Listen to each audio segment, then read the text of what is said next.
de carácter más general, y después voy a hacer un repaso no exhaustivo, pero sí de los diferentes artículos, haciendo énfasis en aquellos artículos donde han surgido inquietudes, preguntas y críticas, si se quiere. Primero, una reflexión más general que hemos tenido en este tipo de espacios sobre la figura del Plan Nacional de Desarrollo, que es una figura peculiar en nuestra organización normativa, en las leyes económicas, que tiene una génesis interesante. Los planes nacionales de desarrollo, lo habíamos dicho en otra ocasión, comienzan en Colombia por allá a comienzos de la década del 60, como comenzaron en toda América Latina, suscitados entonces por la Alianza para el Progreso. Los planes nacionales de desarrollo surgen como una vía de conseguir ayuda externa en los Estados Unidos en los años posteriores a la Revolución Cubana. Colombia fue el primer país de América Latina que hizo un plan nacional de desarrollo cuando vino aquí el presidente Kennedy en el año 1961. Y después los planes nacionales de desarrollo con ese origen particular se generalizaron.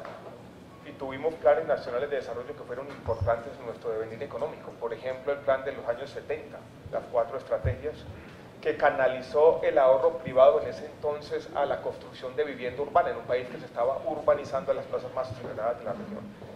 Y así tuvimos planes de desarrollo sistemáticos años 70 y años 80. Algo pasa en el año 1991 con la nueva Constitución. Y es que esa figura, que era en el fondo una figura informal, que en el fondo eran las promesas de campaña formalizadas en un marco, llamémoslo de esa manera, consistente macroeconómicamente, lo que hace la Constitución del año 1991 dice: el Plan Nacional de Desarrollo va a ser una ley, va a ser una ley de leyes, donde no solamente se va a especificar un plan plurianual de inversiones, sino también vamos a tener artículos particulares. Esa idea después se concreta en una ley orgánica, que es la ley 152, orgánica de planeación, que define lo que hacen y deben hacer los planes de desarrollo, y después esa idea ha sido ampliada por una jurisprudencia creciente de la Corte Constitucional. Digo esto porque cada que se presenta un plan de desarrollo, surge en el país un debate interesante sobre si esa figura del Plan Nacional de Desarrollo es una figura que debe usarse para cambiar algunas leyes. Eso lo plantea nuestra Constitución, lo plantea la Ley Orgánica de Planeación y lo ha reiterado la Corte Constitucional en repetida jurisprudencia, donde ha dicho los temas de unidad de materia en esa ley de leyes, que es el Plan de Desarrollo, son mucho más laxos, porque es una ley que necesariamente toca todos los temas.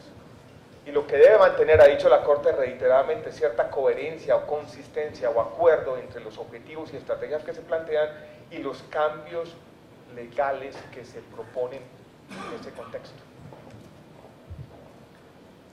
Yo participé, fui subdirector nacional de planeación en una ley del Plan Nacional de Desarrollo, que fue después la ley 812, sancionada por el presidente Álvaro Uribe en el año 2003.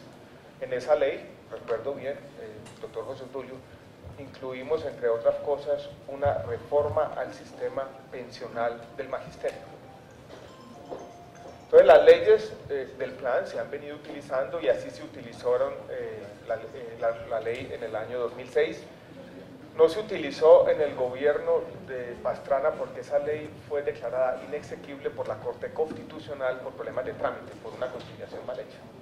Pero nosotros tenemos una tradición, que es una tradición tal vez única de Colombia en la región, de tener estas especies de leyes que se hacen en el contexto de cada gobierno. Yo creo que eso hay que decirlo. Esto no es una innovación de este Plan Nacional de Desarrollo, este no es un ataque de originalidad de unos cuantos ministros, eso hace parte de nuestra legislación y por eso tiene sentido no hacer grandes leyes, pero sí tener enmiendas legislativas y sí aprovechar estos espacios bien aprovechados para hacer este tipo de reformas legales. Como todo en la vida, no es una cuestión de clase, es una cuestión de grado. ¿Hasta dónde? ¿Dónde traza uno la línea? Cuando uno está haciendo una gran transformación legal es mejor sacarla del plan de desarrollo y llevarla a las comisiones especializadas para tener un debate más democrático. Ese es un debate que podemos dar. Pero yo creo que entre todos es bueno que tengamos en cuenta qué son las leyes del plan, cómo se han utilizado en Colombia en estos ya casi 25 años después de nuestra Constitución y las oportunidades y peligros que trae este tipo de trámite. Dicho esto, yo creo que ya quiero entrar a un análisis de los diferentes artículos y voy a empezar entonces en orden, refiriéndome a la nueva numeración. El primer artículo que ha llamado la atención y que ha sido sujeto de críticas es el artículo, hoy artículo 66, antes, si mal no recuerdo, artículo 61, el famoso MIAS o los modelos de atención. Un primer debate que tuvimos, y yo creo que mucha gente levantó la mano en su momento en decir, ese artículo lo que está tratando de hacer es entregarle al Ministerio de Salud y Protección Social unas facultades inmensas para reformar todo el sistema de salud, para reformar todo el modelo de salud. En su momento tuvimos que cambiar incluso la forma como se titulaba el artículo y explicar que de eso no se trataba ese artículo. Aquí no está hablando del modelo de salud, sino del modelo de atención en salud. Y lo que se está tratando de hacer, como lo hace el mismo plan, es decir, necesitamos desde el Ministerio de Salud y Protección Social proponer modelos de atención diferenciales, al menos en 3 casos, para zonas dispersas, para municipios y ciudades intermedias y para grandes ciudades, para de alguna manera empezar a acotar la heterogeneidad que hoy existe. Hoy en día una EPS puede proponer su modelo de atención, y ese modelo de atención puede o no puede ser adecuado. Entonces este es un avance regulatorio que trata, vuelvo y repito, de recoger una inquietud que ha estado en este sistema por mucho tiempo, que tenemos una especie de ambiente no regulado, con falta de regulación a la hora de definir los modelos de atención de las empresas prestadoras de salud. Esa es la filosofía de ese artículo. No se trata, repito e insisto en este tema porque ha generado una discusión en muchos ámbitos de que este es una especie de pretensión del Ministerio de Salud y Protección Social para definir el modelo de manera reglamentaria. Eso no es modelo de salud, es modelo de atención, y eso lo enfatizo. Y allí se dice, de manera clara, que esos modelos de atención, sobre todo algunos de las zonas dispersas y municipios intermedios, van a estar orientados por 3 criterios: atención primaria, salud familiar y comunitaria y gestión del riesgo en salud, con un enfoque diferencial, como lo plantea el mismo plan en los diferentes capítulos. Digo esto, los énfasis en APS, en medicina familiar y en gestión de riesgos, porque cuando estábamos haciendo este artículo tuvimos la siguiente discusión en el Ministerio, y es que este artículo recogía varias de las innovaciones normativas que había traído la Ley 1438 en términos de APS y redes integrales de servicios de salud. Entonces nos pareció redundante, y por lo tanto planteamos inicialmente la derogatoria de esos artículos. Eso generó un debate. En las nuevas versiones, y eso ya lo había expresado aquí en el Congreso, esas derogatorias desaparecen. Creemos que eso había generado un exceso de suplicacia, que no valía la pena, que podemos hacer compatibles el artículo hoy 66, antes 61, los modelos de atención, con los artículos de APS y de RIS que había planteado la ley 1438. Entonces yo creo que sobre eso hay que hacer claridad. Creo que varias de las intervenciones antes de que yo llegara esta mañana señalaron ese punto. Yo creo que es un debate que ya debemos dejar atrás. Vuelvo y repito, las derogatorias a esos artículos de los 1438 no hacen parte o no van a ser parte de la nueva ponencia que creo que el Ministerio de Hacienda va a radicar en este Congreso el día lunes de la semana entrante. Pasemos al artículo, o a los artículos 66, 67 y 68 actuales, 62 y 63 en la versión anterior. Este artículo también ha generado una discusión, diciendo el Ministerio de Salud y Protección Social o el gobierno en general está tratando de revivir una idea fracasada, que fue la idea del Fondo Salud Mínima. El Ministerio no está haciendo eso. En el fondo lo que estamos es aprendiendo de esa experiencia, recogiendo lo que pasó con la ley ordinaria y tratando de incorporar en esta reforma el conocimiento práctico de quienes han administrado el FOSIGA por 22, 23 años. El artículo lo dice y lo dice de manera explícita. Ese nuevo fondo no afilia, no recauda, no gira directamente, y esto es fundamental que lo tengamos todos en cuenta. No asume riesgos. Este fondo no plantea en ningún caso una gran EPS pública. Ni siquiera puede asimilarse al FONASA en Chile, que uno podría decir es una EPS pública, o al Instituto Mexicano de los Seguros Sociales en México, que es una gran EPS pública, o a lo que fue el Seguro Social en Colombia, como se ha dicho en algunos de los debates recientes. O ni siquiera puede asociarse a fondos pagadores que sí asumen riesgo, como son Medicare y Medicaid en Estados Unidos.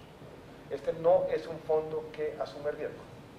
el riesgo va a seguir siendo asumido, seguramente si hay mecanismos de pago distintos a los que tenemos hoy en día, hay una repartición del riesgo, pero el riesgo va a seguir siendo asumido por las EPS, como está planteado, entre otras, en una innovación que acompaña todo este proceso de reformas graduales, como lo dice, insisto, el decreto de habilitación financiera. Entonces, primera idea, este fondo no es salud mía, esta no es una gran EPS pública, no es un fondo que asuma el riesgo. Lo que está haciendo el fondo, o lo que se propone en el plan de desarrollo en dos artículos, el 62 y el 63 de antes, el 67 y el 68 de ahora, es una reforma administrativa al FOSIGA, así la debemos entender. Esta es una reforma al FOSIGA. ¿Qué hace?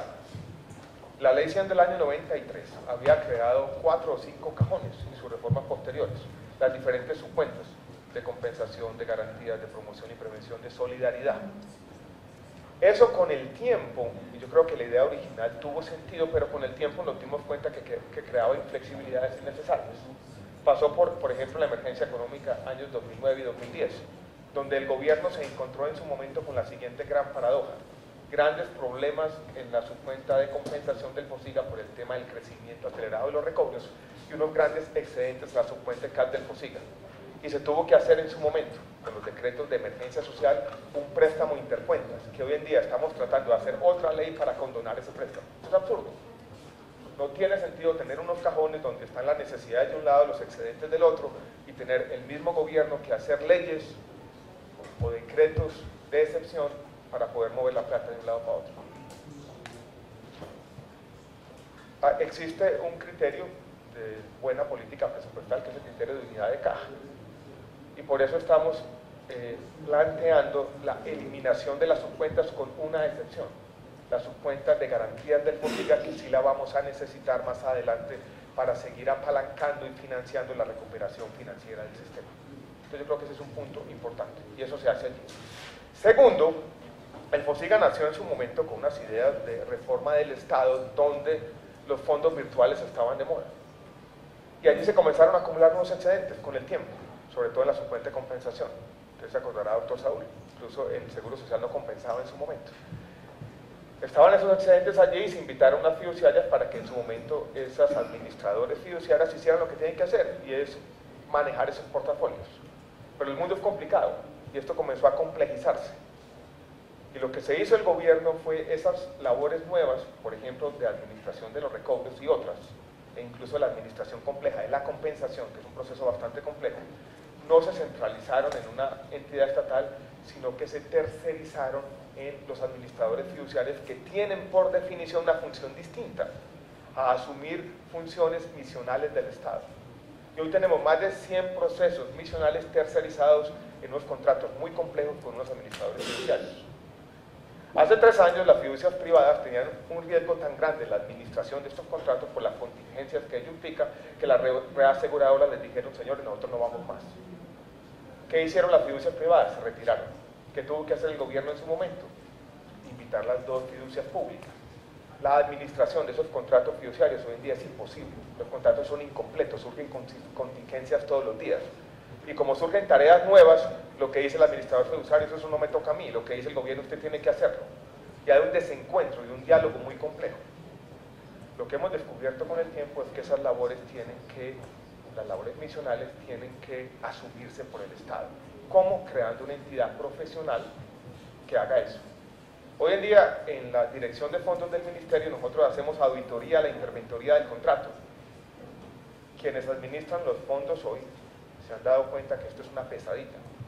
Es muy difícil la administración de los recursos de la salud, y parte, no todo, pero parte de los problemas del flujo de recursos tienen que ver con esta administración y con este diseño no deliberado que se fue construyendo sobre la marcha. Lo que hemos planteado es que llegó el momento de organizar. Es como si uno hubiera tercerizado la Tesorería General de la República. Aquí en el Ministerio de Hacienda le hubiera dicho: unos señores, manéjenme la tesorería usted. Estas labores en todos los sistemas de salud del mundo las asume el Estado, porque hay labores que no pueden tercerizarse. Nosotros planteamos que las labores tercerizables, por ejemplo la administración de los excedentes financieros, sí se pueden encargar a una fiducia privada, pública, eso no hay ningún problema. El Estado no tiene que estar manejando portafolios. Pero si nosotros sacamos una resolución para que de alguna manera se maneje, por ejemplo, el tema de los recobros de una manera, los servicios sociales complementarios que han sido mencionados aquí. Es el mismo ministerio o la entidad esta quien debe aplicar ese acto administrativo, no írselo a aplicar por allá a un administrador fiduciario que no lo ha concebido, que muchas veces no lo entiende, que muchas veces no comparte ese espíritu. Hoy en día, se los digo también, en un exceso de candidez, no tenemos un acceso expedito a la información. Con Sabia Salud en Antioquia hemos tenido problemas recientes con las restituciones. Ellos hacen los cruces de las bases de datos entre subsidiado y contributivo y, por ejemplo, se encuentran que Saludcop le dice al consorcio que administra esto: mire, esta persona que supuestamente estaba en el subsidiado, no, está en el contributivo porque me está cotizando a mí hace 6 meses. Nosotros vamos a revisar que están cometiendo errores sistemáticos en esa restitución. Es esto lo que se quiere hacer. Es una reforma administrativa al COSIGA para tener una administración más profesional de los recursos públicos de la salud en sus diferentes orígenes, que son, ustedes lo saben bien, fiscales y parafiscales. Eso es lo que queremos hacer. Yo creo que es una reforma, vuelvo y repito, pensada desde la práctica, desde el conocimiento práctico de quienes han administrado un sistema complejo por muchos años. Y nosotros estamos preocupados porque hay un debate con esto y la verdad no le vemos salida cuando se venzan los contratos de los administradores fiduciarios actuales.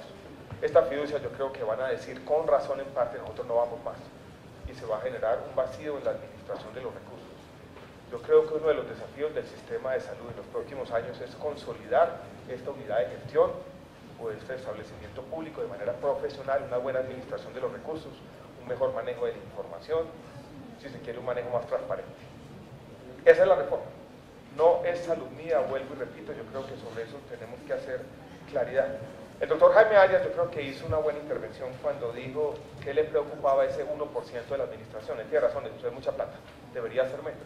Nosotros incluso creemos que con esta entidad el sistema se ahorra plata, porque hay muchas redundancias en el proceso. Lo que se le paga a los actuales administradores fiduciarios por la administración, más la interventoría, más la auditoría que hace el ministerio, ahí se están replicando muchas funciones. Ese valor del 1% lo quiso incluir el Ministerio de Hacienda para tener certeza o claridad de que por lo menos existía un techo en lo que costara la administración de los recursos del sistema, pero el techo quedó muy alto. Podemos o bajarlo o eliminarlo. Si quieren, en eso yo creo que las inquietudes son más que razonables. Yo creo que eso es el artículo 62-63. Paso al artículo de medidas especiales, que es el artículo de emergencia sanitaria. Este artículo tuvo un origen particular, que yo lo he explicado en otros ámbitos, y fue lo que nos ocurrió cuando estábamos diseñando el plan de respuesta para la posible pandemia del ébola. En ese momento teníamos que identificar algunas IPS, algunos hospitales que llamábamos hospitales designados, para en el caso de que apareciera en Colombia, en algún puerto, en algún punto de entrada de nuestro país, un potencial paciente de ébola, ese hospital tuviera unas condiciones de aislamiento y unas condiciones más o menos idóneas para el tratamiento de ese paciente. Y comenzamos a preguntar. Algunas de las instituciones hospitalarias de este país, de manera muy solidaria, nos dijeron: tranquilo, nosotros asumimos esos costos. Había unos costos de adecuación de las salas de aislamiento de 4, 5, 6 millones de pesos, pero en algunas regiones y ciudades de este país no es posible encontrar IPS públicas o privadas. Tuvimos el problema en Bogotá, que levantaran la mano y dijeran: nosotros diseñamos un espacio para el tratamiento del ébola. Nos dimos cuenta que esto no es una medida de excepción, pero que el ministerio, y si ustedes miran los debates globales de la salud, todos están sobre lo mismo. La idea de las pandemias globales va a acompañar la evolución de la salud en los próximos 20, 25 años. Tenemos que estar preparados como Estado y como sociedad para responder ante esos desafíos. Entonces surgió ese tema, de que necesitábamos unas medidas distintas y necesitábamos, lo voy a decir de manera gráfica, un poco darle más poder a Leviatán, para que dijera: señores, es que no es opcional, ustedes tienen que hacerlo, sí o sí. Y allí partió la inquietud. Doctor Francisco de Paula, ¿esto en qué ha derivado? Las cosas hay que decirlas, dijéramos con plena claridad. Ha derivado en la siguiente duda o preocupación por parte de la industria farmacéutica internacional. Y es que invocando esta emergencia sanitaria, el gobierno pueda decir: en el caso de una pandemia hay una licencia obligatoria, yo no respeto las patentes que existen en el país. Entonces ha generado esta inquietud. Conociendo eso, y conociendo el trasfondo de este debate, la nueva versión de ese artículo ya dice que se respetarán todos los acuerdos del país en términos de propiedad intelectual. Entonces vamos a eliminar esa inquietud para que aterricen y que sean claras las verdaderas intenciones. Nosotros no estamos aquí, no vamos a dar un debate sobre tan complejo que es un debate global, sobre temas de propiedad intelectual en el área de la salud en este contexto. No estamos dedicados a esa oblicuidad. Yo creo que si vamos a dar un debate sobre la necesidad de licencias obligatorias de algún medicamento en el caso de una gran necesidad de salud, pues lo haremos de frente, no de esta manera. Yo creo que con eso, por lo menos, muchas de las dudas más grandes se aplacan. Me salté otro artículo que no ha sido mencionado, que no creemos que sea tan necesario, que es el artículo de medidas especiales. Ese artículo generó algunas inquietudes también porque, como estaba redactado inicialmente, daba la impresión de que el artículo se metía con todo el sector cooperativo. Eso tampoco era la intención. Lo que sí creemos es que para atender los desafíos de Salud-COP y Caprecom, que han sido mencionados varias veces esta mañana, necesitamos fortalecer algunas de las competencias de la Superintendencia de Salud. Y eso es lo que va a hacer ese artículo 69 de medidas especiales. Estamos abiertos al debate. Después vienen tres artículos interesantes, se llaman hoy 71, 72 y 73, que son los artículos, digamos, sobre política farmacéutica. El 71 sobre patentes, en particular que el Ministerio pueda decirle a la Superintendencia de Industria y Comercio que de pronto esta patente desde un punto de vista de salud no agrega mucho, pero es simplemente que el Ministerio puede hacerlo, ya puede hacerlo para dejarlo allí plasmado. El 72 es sobre negociaciones centralizadas y el 73 es sobre el tema de la simultaneidad de los procesos de registro sanitario, evaluación de costo-efectividad o costo-beneficio y regulación de precios. Antes de referirme a estos artículos en particular, yo quiero que hagamos una reflexión general sobre los problemas de nuestro sistema de salud y los desafíos que tenemos, no solamente como Estado, no solamente de gobierno, sino como sociedad. Yo creo que Francisco de Pablo, usted tiene razón. El tema del no-POS, uno puede conceptualizarlo de esta manera. Es la forma como el sistema de salud y la sociedad colombiana, incluido el sistema judicial, decidió incorporar la innovación tecnológica. Y fue una forma desordenada y que creó unos incentivos perversos, alineados de todo el mundo. Industria farmacéutica, médicos, pacientes, hospitales y EPS, sobre todo aquellas EPS integradas verticalmente. ¿Alineados para qué? Para recobrarle al sistema a cualquier precio. Eso llevó, señoras y señores, a una quiebra del sistema de salud. Todo este tema del deterioro patrimonial de las empresas aseguradoras y todas las deudas a lo largo de la cadena tienen que ver con la forma desordenada como incorporamos, dadas unas órdenes judiciales, la innovación a nuestro sistema de salud. Todos los sistemas de salud están en lo mismo. Yo tengo aquí una libretica donde apunto cosas que oigo por ahí. Aquí vino hace un año largo un gran experto en temas de innovación en salud y él dijo, mire, tenemos en muchos casos una gran discrepancia entre valor y precio. Lo nuevo no es necesariamente lo mejor. Yo no soy médico, pero después de casi 3 años aquí me he dado cuenta de que los mecanismos celulares que llevan 500 millones de años perfeccionándose, apenas los entendemos en los últimos 30 o 40 años. El paper de Watson y Crick fue del año 53, donde apenas se descubrió la estructura del ADN. No llevamos nada. En la medicina no se entienden de manera plena estos mecanismos celulares. Hay un proceso de ensayo y error que viene después. Por lo tanto, lo nuevo no es lo que mejor funciona. Lo que mejor funciona es lo viejo que ha sido probado una y otra vez. Y todos los sistemas de salud tienen que tener un escepticismo razonable sobre lo nuevo y tienen que tener capacidad de discernimiento. Tienen que decir, esta tecnología sí nos aporta, esta no. Si volvemos a lo mismo, y es que todo entra, y todo entra a cualquier precio, y todo el mundo tiene el incentivo para que el Estado pague, quebramos nuevamente el sistema de salud. Y lo que hemos venido haciendo, desde los valores máximos de recobro hasta la incorporación de muchas tecnologías en los planes de beneficios, hasta el mismo control de precios de medicamentos, hasta las guías de práctica clínica, hasta la promoción constante del uso racional de las nuevas tecnologías, no han sido suficientes. Y hoy, si ustedes van al departamento de Antioquia, se encuentran que el departamento de Antioquia tiene una deuda por servicios no POS que ya está cerca de los 200.000 millones de pesos. Era apenas 80.000 millones hace 2 años y medio. Y estamos trasegando el mismo camino que llevó a la quiebra del sistema, a la emergencia en su momento. Vuelvo y repito, tenemos que ser inteligentes a la hora de incorporar las tecnologías. capacidad de discernimiento. En la medicina moderna también hay una crisis de la evidencia. Estudios clínicos que no son definitivos, que muestran unos pocos datos, y con esos pocos datos todo el mundo está recetando cosas que 10 o 5 años después, en retrospectiva, la gente dice, esto no valió la pena. Mira el debate global sobre las estatinas.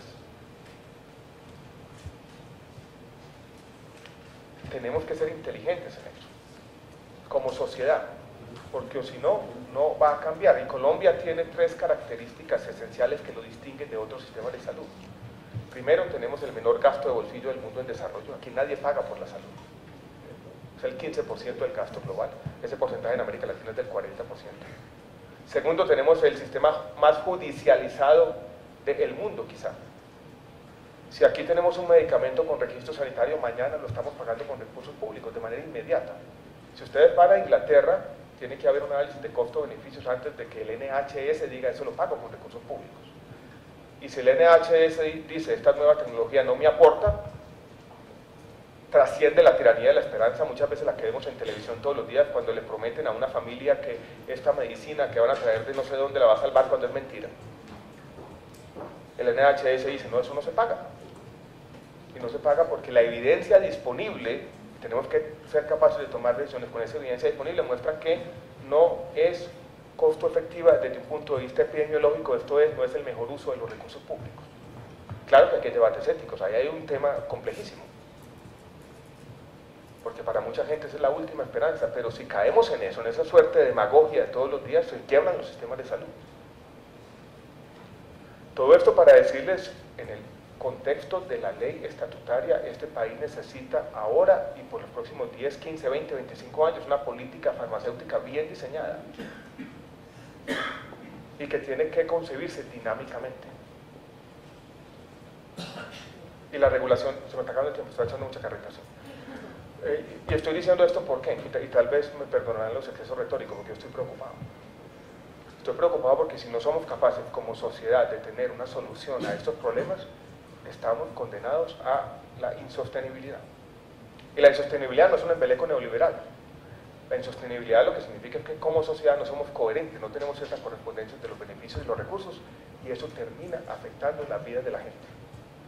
Estos artículos son eso, es simplemente recoger algunas ideas que tienen otros países, prácticas exitosas de política farmacéutica con negociaciones centralizadas y con lo que hace, por ejemplo, Brasil en términos de registro sanitario. Yo creo que algunas cosas se han dicho, hemos mejorado el artículo, algunas de las cosas que se dicen aquí son, o que se han dicho, perdón, son basados en la versión anterior.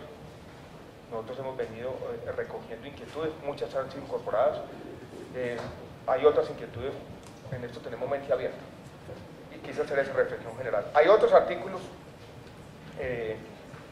sobre los que quiero decir cosas muy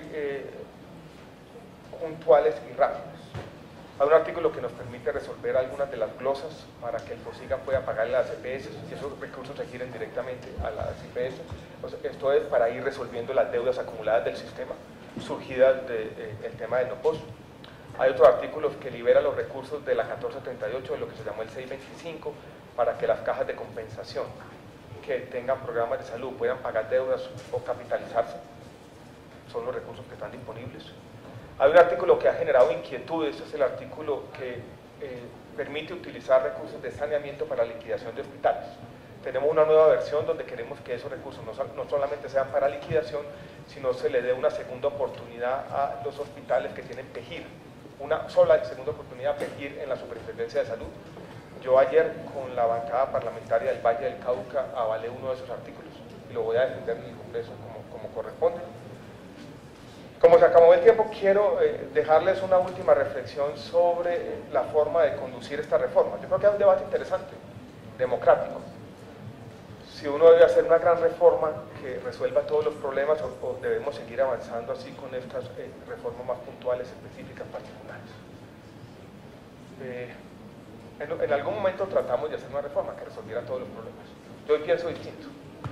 Yo hoy pienso que esto debe asumirse de manera específica y creo, como decía una vez Lochin Kerry, en las soluciones concretas para los problemas concretos.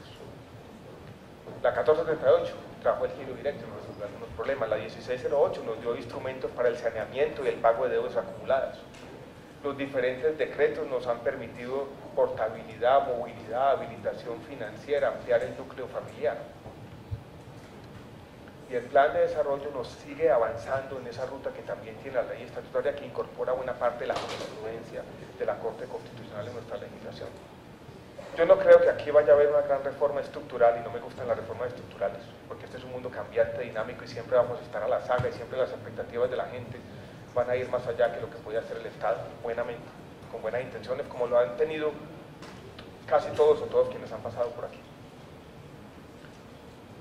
Y aquí hay una estrategia reformista que apunta a eso, a seguir avanzando, a seguir resolviendo algunos problemas específicos.